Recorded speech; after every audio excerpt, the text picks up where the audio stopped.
Bom dia, boa tarde, boa noite para você que está assistindo esse vídeo. Mais um videozinho só para atualizar sobre os meus projetos. Essa aqui, minha primeira luva da marca 42. Quando eu comecei no cosplay, a alimentação dessa luva era dentro do peito.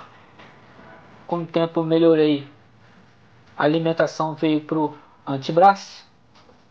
Mas agora vieram ideias e eu evoluí o projeto. Hoje em dia a alimentação está aqui, ó, dentro da própria luva.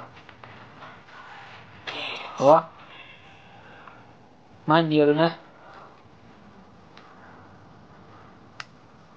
É isso aí. Mais uma dica aí para quem se interessar em fazer. Pô, alimentação dentro da luva. Ficou bem legalzinha. Valeu? Um abraço. Peace.